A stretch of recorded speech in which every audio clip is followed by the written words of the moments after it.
Petit Jornal. Inteligência e irreverência em doses diárias.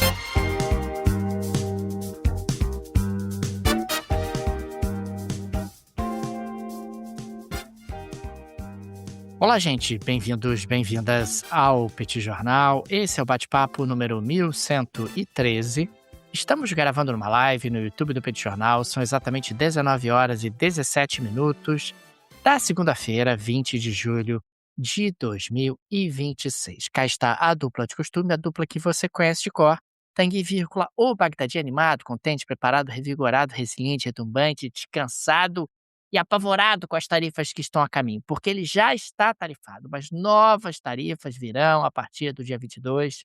Não terá como escapar o professor Bagdadi das novas tarifas que serão aplicadas. E com isso ele está sem dormir, está com insônia, está preocupado, está realmente temeroso desse ambiente de incerteza internacional pantanoso no qual temos nos metido, né? É disso que se trata.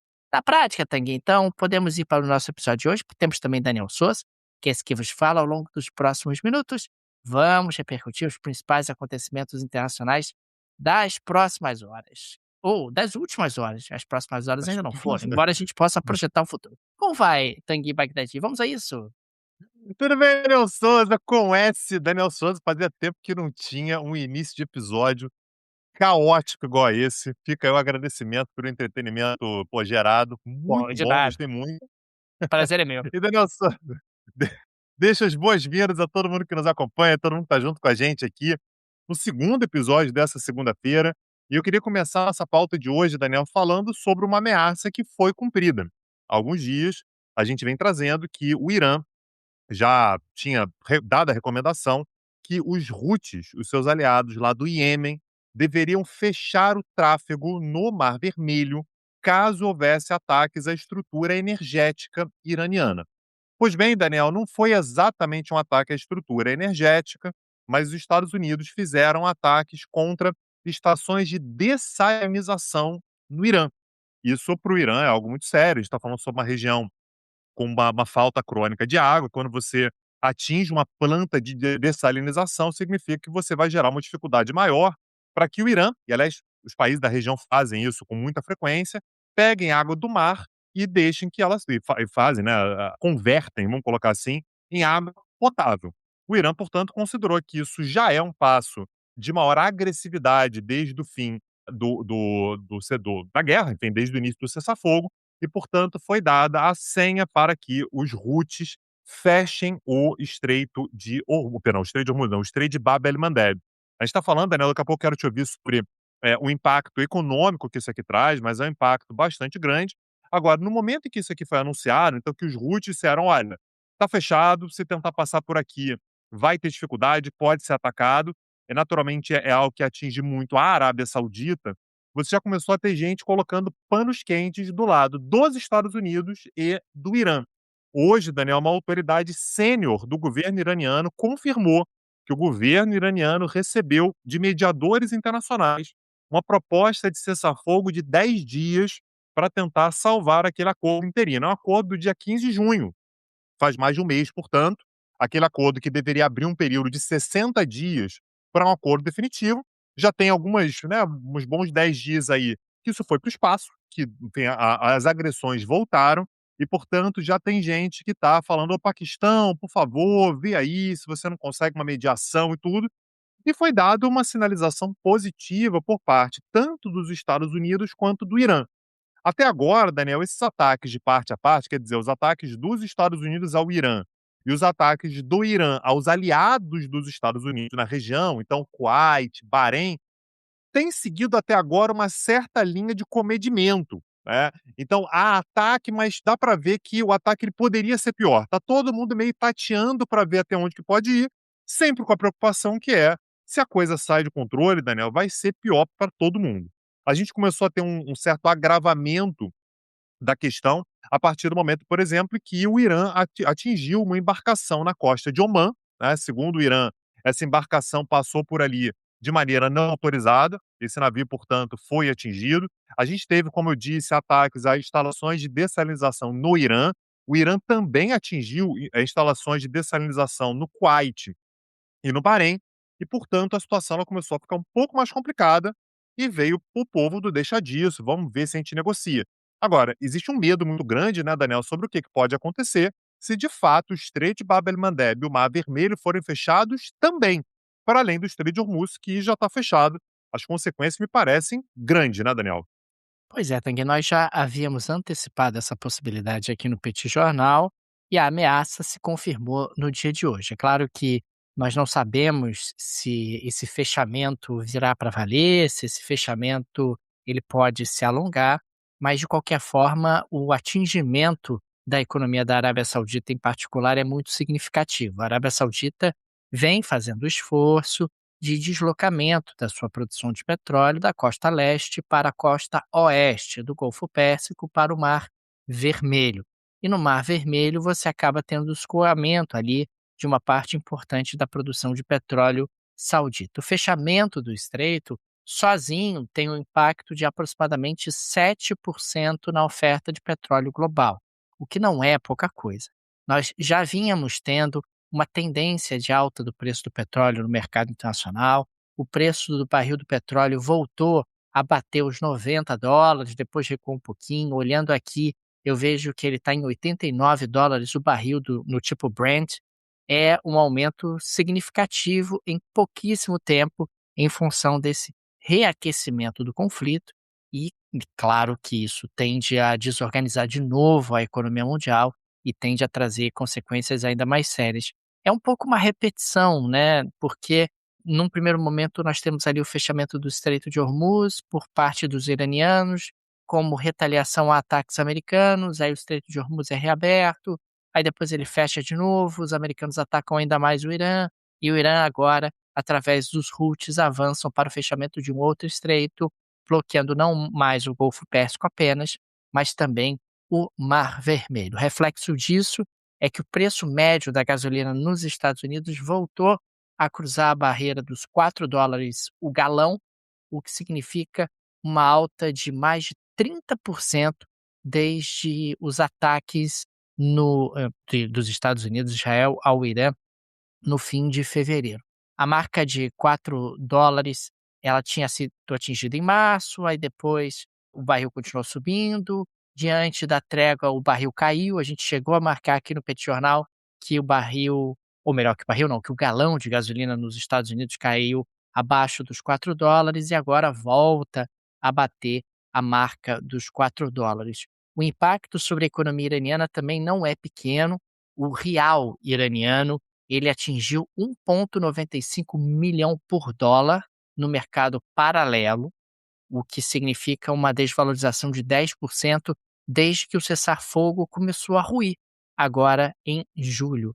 Isso significa que a moeda iraniana atingiu o seu mínimo histórico. A gente está falando de um Irã que tem uma inflação acumulada em 12 meses de aproximadamente 90%, considerando ali o mês de junho, e um Irã que está tendo a sua economia ainda mais impactada e fragilizada.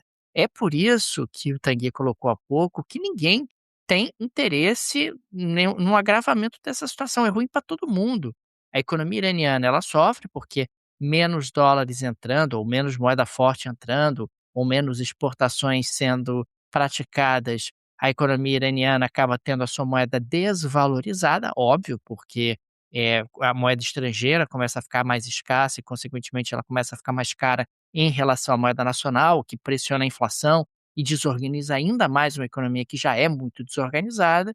E você tem os Estados Unidos, do outro lado, sofrendo com inflação em função do aumento do preço do petróleo por conta do Golfo Pérsico e por conta também do Mar Vermelho, desses dois fechamentos que, se houver essa confirmação, se os dois acontecerem conjuntamente, é muito desorganizador para a economia mundial. Esse é um tema que acaba não saindo aqui da pauta do Petit Jornal, porque ele é muito impactante na economia e na política mundial, gostemos ou não. É claro que nós estamos observando mudanças estruturais, inclusive, as placas tectônicas do planeta estão se movendo em função desse novo choque do petróleo oriundo do Oriente Médio. Você está tendo aí a substituição do Oriente Médio por outros produtores importantes ao redor do mundo, entre eles o Brasil, mas uma mudança mais estrutural leva tempo. No curto prazo, o petróleo tem uma demanda muito pouco sensível a variações no preço, é uma demanda classificada como inelástica a preço, e, consequentemente, você não consegue reduzir o consumo de petróleo na mesma velocidade que o preço sobe, o que gera um sangramento da economia que importa petróleo, gera um aumento substantivo nos ganhos das empresas de petróleo, mas, de qualquer forma, o consumidor final acaba sofrendo ali com mais inflação nas diferentes partes do mundo. E lembrando que no caso dos Estados Unidos, esses reajustes são automáticos. A precificação pelo valor internacional é instantânea nas bombas de combustível dos Estados Unidos.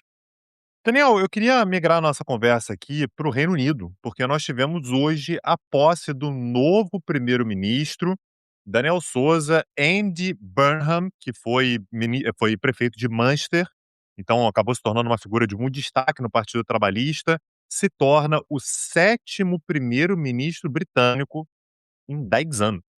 Eu vou repetir, o sétimo primeiro-ministro britânico em 10 anos. Ele assumiu hoje, portanto, como ontem, né, na verdade, ao longo do fim de semana, né, ele se tornou o líder do Partido Trabalhista e hoje, finalmente, ele assumiu o cargo, né, o rito de transição foi formalizado no Palácio de Buckingham, onde o rei, Charles III, aceitou a renúncia do Keir Starmer, né, e convidou Burnham a formar o novo gabinete executivo. Só para a gente lembrar como é que funciona isso no Reino Unido, não teve eleição.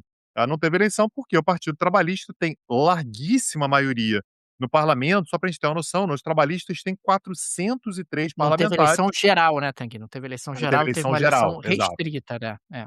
Não teve eleição geral e os conservadores tiveram 117. Na verdade, nem a restrita teve, Daniel. O que vai ter agora é, uma vez que os trabalhistas têm maioria, o rei convida o líder dos trabalhistas para montar o governo. O que você tem que fazer é aprovar o governo. Olha, o governo, o ministério que a gente vai aprovar vai ser esse aqui, o meu gabinete vai ser esse. É isso que vai ser votado. E, Daniel, a gente já sabe que vai ser aprovado, né? De novo, os trabalhistas têm 403 parlamentares, o principal partido da oposição tem 117. Então, se você somando todos os outros partidos menores e tal, a gente chega a 120, né? Mais 120. Então, somando todos os partidos da oposição, vai chegar ali a pouco mais da metade do que tem os trabalhistas sozinhos. Então, nesse momento, você teve o convite do rei Charles III, o Burnham monta aí o gabinete, e depois isso vai ser submetido finalmente ao parlamento. No discurso que ele fez, Daniel, a primeira coisa que chamou atenção é que ele quis demonstrar uma segurança maior do que os seus antecessores e não falou com púlpito, não falou com anotações, ele falou ali de improviso. Aliás, isso é uma característica do Burnham. Ele é um cara que confia muito no próprio taco, fala bem, ele é um cara que se posiciona bem. E uma das coisas que ele colocou logo de cara, Daniel, é o aporte para um projeto, né, que ele nomeou ali como Plano para a Grã-Bretanha, que fala em reindustrializar o país, devolver a autonomia às regiões fora de Londres. Lembrando, ele foi prefeito de Manchester, então ele tem uma coisa de dar uma distribuída no poder, e falou também de um aporte inicial de 340 milhões de libras para erradicar a situação de rua do país, né. Então, são os primeiros projetos dele. Claro que tem muita coisa para acontecer ainda. Agora, uma coisa que me chamou a atenção, Daniel, que é o fato de que ele se torna, a partir de hoje, o primeiro primeiro-ministro católico declaradamente desde 1558. Eu não imaginei que isso ainda fosse contabilizado, Daniel, mas desde 1558 não há um primeiro-ministro declaradamente católico no Reino Unido. O Tony Blair, ele se converteu ao catolicismo depois de deixar o cargo, então enquanto ele era primeiro-ministro, ele não era católico, e o Boris Johnson nasceu católico, mas se converteu ao anglicanismo antes de se tornar primeiro-ministro. Então, quando se tornou primeiro-ministro, ele já era anglicano. E ele diz, Daniel, que segundo ele, as suas referências de vida são o Everton, que é o clube de Liverpool, né, um rival, aliás, do famoso Liverpool, né, o outro time da cidade de Liverpool. Em segundo lugar, o Partido Trabalhista. E em terceiro lugar, a Igreja Católica. Então, a Igreja Católica é uma referência para ele, mas depois do futebol e depois do Partido Trabalhista. A gente vai acompanhar aqui, né, Daniel, como é que isso vai ser, como é que ele vai gerenciar o país. Tem muita coisa, muita decisão para ele tomar ainda. Tem um gabinete, ainda vai ter que aprovar esse gabinete. Mas, de qualquer maneira, o Reino Unido tem um novo primeiro-ministro. Andy Burnham se torna o titular do 10 de Downing Street, Daniel, que é a residência oficial do primeiro-ministro. Tang, eu quero aproveitar essa temática de Reino Unido e falar sobre as eleições que vão acontecer no distrito de Clacton, no leste do país, eleições parciais no distrito de Clacton, porque o titular dessa cadeira, que é o Nigel Farage, ele acabou renunciando à cadeira e ele vai concorrer de novo a essa mesma cadeira. Ele se envolveu ali numa polêmica em função de uma doação não declarada de 5 milhões de libras de um magnata de criptomoedas para a eleição dele. Ele adotou a estratégia meio clássica, que é a seguinte: eu renuncio, e aí eu me candidato, eu venço de novo com ainda mais votos e, consequentemente, eu saio fortalecido. Percebendo a manobra, os conservadores e os trabalhistas resolveram que não iam lançar candidatos, justamente para não colocar ali mais espuma, mais sundae, mais sorvete ali na festa do Nigel Farage. Diante disso, Tanguy, foram abertas as possibilidades para anticandidatos. Então nós teremos 34, eu disse 34 candidatos desse assento. E, rapaz, tem de tudo. Nós temos, por exemplo, 3 candidatos que são membros do partido oficial dos monstros malucos e festeiros, é sério. Nós temos também um grande candidato que está tendo muito destaque, que é o Count Beanface, que na prática é o cara de lixo, né, é um comediante, o Jonathan Harvey, que tem um capacete em forma de caixote de lixo, que se descreve como um guerreiro espacial alienígena do planeta Sigma 9. Nós também temos como concorrente um ator, o Lawrence Fox, né. Rapaz, virou uma coisa maravilhosa. Mas pegando aqui o cara de lixo, ele tem algumas propostas que eu achei muito interessantes. Por exemplo, ele quer introduzir teto de preço para croissant, eu acho Perfeito. importante. Ele quer nacionalizar a cantora Adele. Ele quer Tá, mudar o lado do secador nos banheiros públicos, porque isso está causando muita confusão. Ele quer reduzir o preço do sorvete para o máximo de 99 pence. Ele quer, perfeito. rebatizar a London Bridge, a famosa ponte de Londres. Ele quer que seja chamada de Phoebe Waller-Bridge, que faz referência justamente a uma atriz e escritora britânica super conhecida, etcétera. Ele acha que London Bridge não tem nada a ver com isso. Enfim, e eles querem também ele quer também obrigar os responsáveis da Thames Water a dar um mergulho no Tamisa para ver se eles gostam, se a água tá boazinha, se a água realmente está dentro dos padrões que o rio Tamisa merece estar. Enfim, o fato, Tanguy, é que fica muito claro que o nosso Nigel Farage, ele tem muita dificuldade de lidar com o anticandidato, com anticandidatos que estão realmente diante dessa farra, dessa festa da democracia. Afinal, a democracia é muito boa, mas tem seu preço, né, Tanguy? Tem seus custos.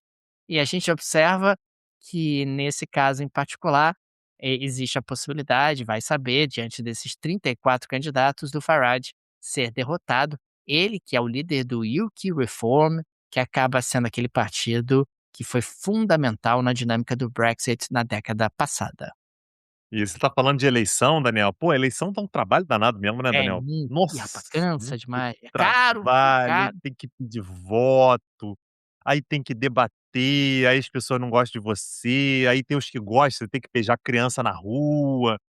Uma dificuldade, Daniel, eleição, o negócio dá muito trabalho e foi por isso que Daniel Ortega, presidente da Nicarágua, anunciou hoje que não vai mais ter eleição no país, Daniel.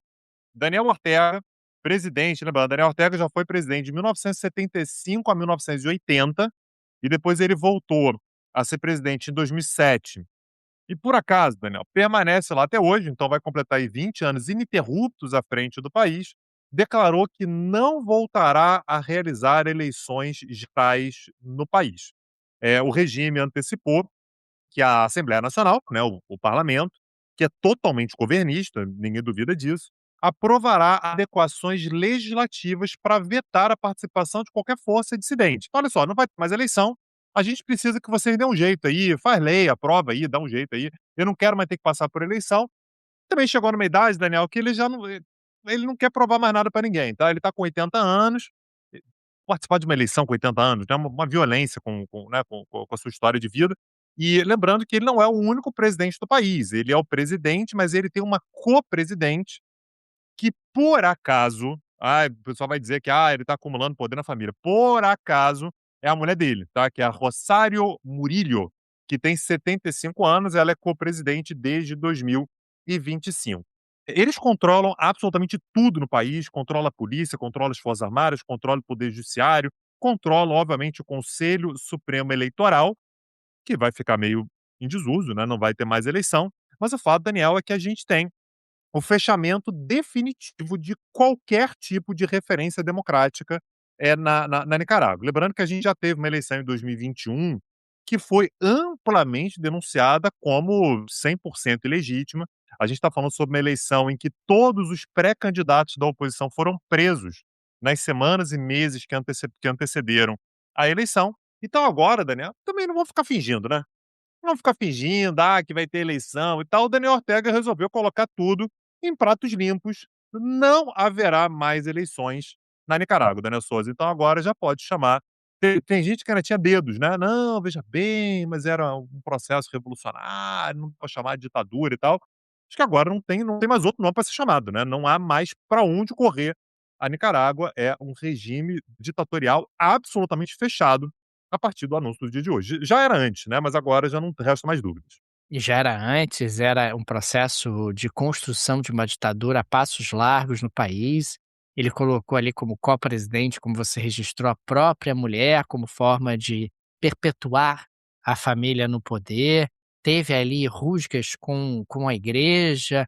O Papa Francisco, num determinado momento, tentou ali libertar um padre que havia sido preso. Isso acabou, inclusive, levando à busca de uma intermediação do presidente Lula. O Papa Francisco pediu ajuda do Lula, e essa tentativa de ajuda acabou levando até um estremecimento das relações entre Brasil e Nicarágua naquela altura. Hoje, Brasil e Nicarágua têm relações mínimas, né, Tanguy? São relações realmente de baixíssima intensidade, uma ditadura realmente que se dizia pretensamente revolucionária, lutando ali realmente por aqueles que são mais vulneráveis, mas que no final do dia se tornou apenas uma ditadura, perseguidora das liberdades de expressão e das múltiplas liberdades que uma democracia acaba apresentando. Agora, Tanguy, podemos encerrar o nosso episódio com uma nota um pouco mais leve para engrandecer aqui esse nosso momento? Espera aí. Então todas as propostas que você trouxe do cara de lixo lá do distrito lá do Farage não era Gelera Shakira? Não, não era geleia da Shakira, porque aquilo era apenas um complemento à pauta sobre Reino Unido. Afinal, estamos falando Perfeito. de uma eleição séria, uma Sério? Sim. eleição num dos distritos, britânicos.